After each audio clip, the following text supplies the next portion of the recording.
Hi, I'm Tim and welcome to this video. I've been thinking a long while to purchase some UPS or power supply backups for my network rack and also my ONT box. Well, I finally made the decision, and a big thanks to Tony over at Quick Tech Solutions. And if you want to check out his channel where he does videos on grandstream products, networking, home lab and all videos similar to mine, then check out his channel and you'll see the picture of his channel at the bottom of this video now. And what I've decided to go with was the EcoFlow River 3 Plus, which is connected to my fiber ONT box. So that's keeping the ONT box powered on, as my internet service provider doesn't give a battery backup for their ONT box. So that's what I'm using the EcoFlow River 3 Plus for. Now, yes, it's higher rated and I can connect other devices if I want to do so to that, as it's got 3 mains outlets on that. So for the network rack, I decided to go with, as per recommendation from Tony, and that was the EcoFlow Delta 3 Classic. Now, I did work out the power consumption for my network rack using the maximums for each device, and I found that using the device specifications on the internet. What we'll do is go to the network rack now, and then we'll get the EcoFlow Delta 3 Classic set up in my network rack and then power back on all of the devices, as I've already powered them all off individually, and then we'll get them powered on and see what the power budget is for the devices. Now, I have to say in advance, it's a lot lower than what I thought it would be. So anyway, let's get to it, and we'll go to the network rack now and then get the EcoFlow Delta 3 Classic set up. So here we are, and we're at the network rack, and what I've done is powered down everything on the network. So the switch, router, 2 NASes, 2 GMK-TIP mini PCs and my UCM. So they're all powered down, and I have in the rack 2 surge protected power outlets. So these are 6 bay ones, and there's one at the front and also one at the back. So I've unplugged those and they are here. Hopefully you'll see that. There's 2 plugs there. Now I'm using the EcoFlow Delta 3 Classic, which has an output. So if I just refer to my notes, it's the model number EFDL3C. And the output for this is rated at 1024 watt hours, and it's an 1800 watt output with up to 3600 watts of surge output. Now for the charging for this, it can charge from 0 to 80% in 45 minutes. It also supports Bluetooth and Wi-Fi 2.4 gigahertz, so that's for connection to the EcoFlow app, which I've already got uninstalled on my mobile phone. The battery cells in it are LFP, so that's live PO4 battery cells. Now the cost of this EcoFlow Delta 3 Classic on Amazon and also EcoFlow is priced at £500 here in the UK. So just convert that to your equivalent currency. Now I will put the Amazon affiliate link in the video description, as well as the basic features that I've just gone through. So all that will be in the video description. So check that out. If you want to purchase one, you can use the Amazon affiliate link if you want to do so. Now for the charging options, it supports mains charging as well as solar charging for this EcoFlow Delta 3 Classic. Now onto the ratings for these. Now I've worked out the devices. So for the ugreen NAS DXP480T Plus, which is at the left hand side on this shelf here, the maximum for that is 82 watts. For the DXP4800 Plus, and that's the ugreen one as well, and that's the maximum of 42.3 watts maximum. So these are maximum levels, so I've calculated it using the maximum, but obviously it's going to be lower during normal operation. For the GMK-TIP G3, that's rated at 40 watts max, and also for the second GMK-TIP G3, again 40 watts maximum.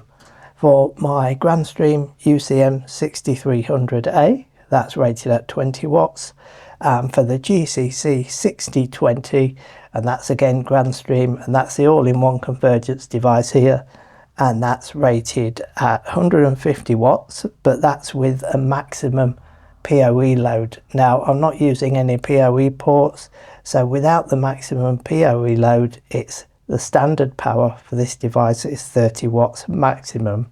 Then lastly, the grandstream GWN 7822P switch, which is here. Now for that, it is a maximum of 420 watts, and that's with full PoE load. However, with the non-PoE, it's just 60 watts. So the basic power requirements is 60 watts maximum for the switch. However, I calculated my current PoE load. With the PoE requirements, the total output for all of the equipment here would be at a maximum of 795 watts. So that's everything running at maximum with full PoE load. However, with the current PoE requirements that I'm using, it comes to 463 watts in total for all the devices. However, for the non-PoE, so if you're not using any PoE at all, it would be a total of 314 watts. So hopefully that makes sense to you, and I will put all this information, as I've said, in the video description below, so check that out if you want to read through it yourself later. Now, one also thing that I did purchase was this, which is an adjustable stand.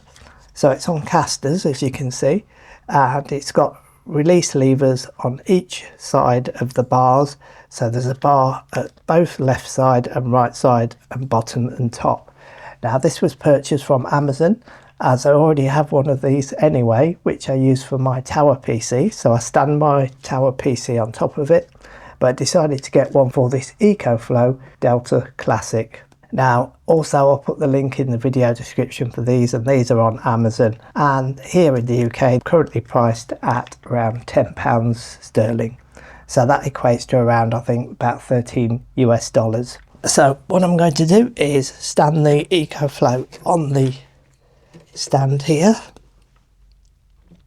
and just at the back of the EcoFlow we have the power cable. So this is the mains power cable, and this is undercover under a slot which just opens down and then slots inwards, so it's neat and tidy out the way. So for this we have the mains power inlet, and then we also have the solar charging input there on the back, which is the orange colour port there, but we'll be using mains.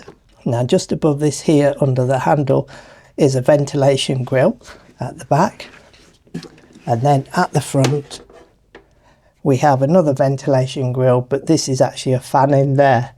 Now it's actually really quiet, you can hardly hear it unless you go up to the fan itself.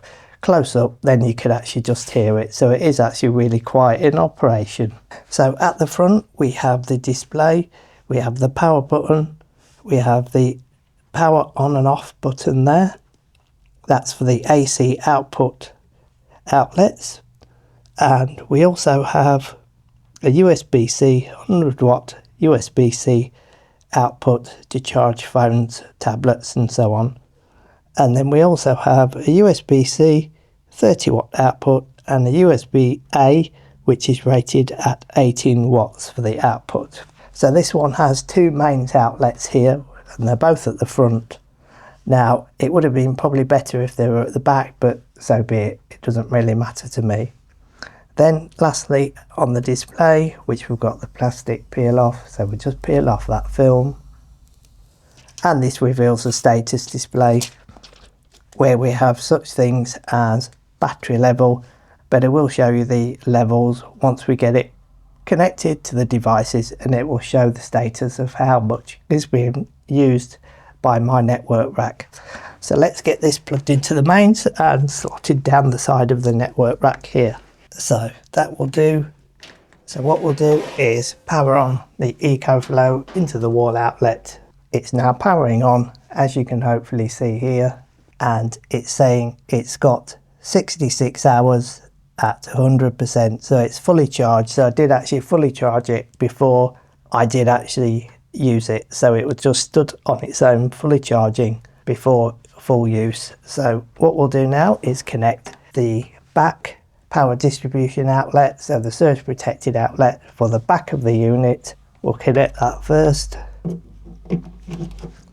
and then all we'll do is press the AC on off button, and it now lights up, and it's now powering the back surge protected device there. So then we'll plug in the front one as well,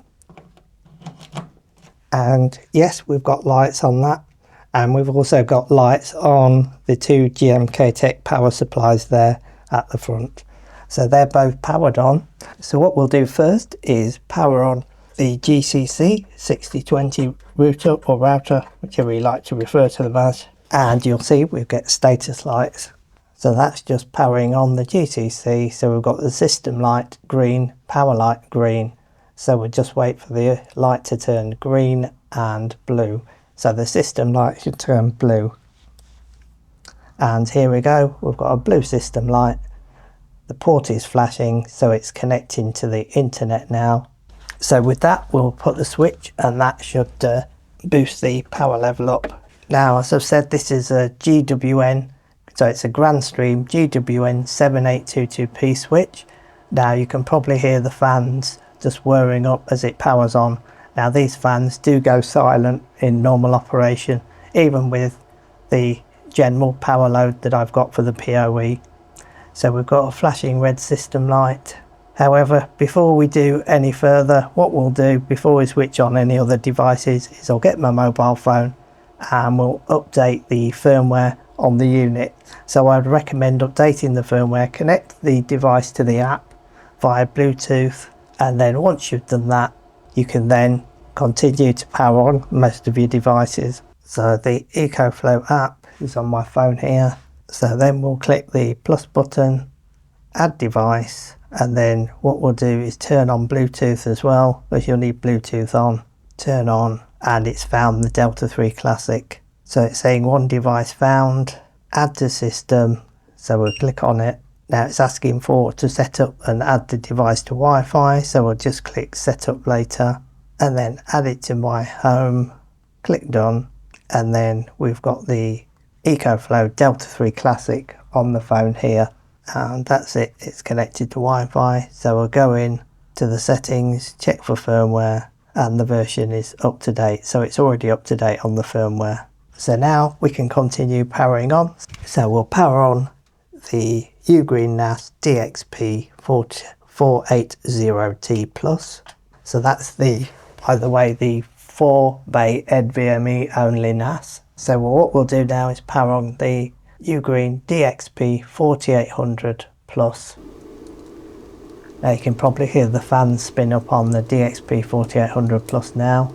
So now we'll power on the grandstream UCM 6300A, which is the PBX. Now the power requirements for the UCM are very low anyway.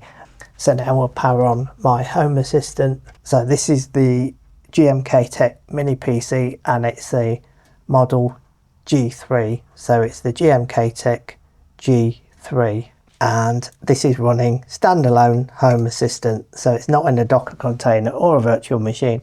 It's just standard bare bone Home Assistant machine for that first GMK Tech there. So we'll just wait for that to power on, and we're getting a peak of about 105 watts. And then with the other one, that's powered off at the moment. There's nothing on that, so I'll just actually leave that one off. But you could probably add it up to about, it's using between, so it's using about 8 watts for that. So if we put that one on, it would use up to a maximum on top of the total, which we've got 99 watts at the moment on the display.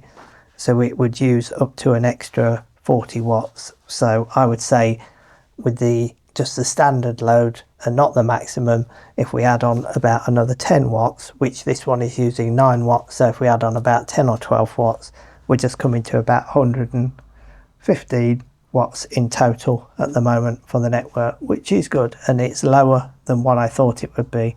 So as I said, when I did do the calculations here, I did actually go with the maximums. So that will do it, I think, for this video. So everything's being now powered on, and I'll be back again soon with more videos, and also this can be added into Home Assistant, which I'll be showing you for these EcoFlows in another video, so keep a lookout for that video soon.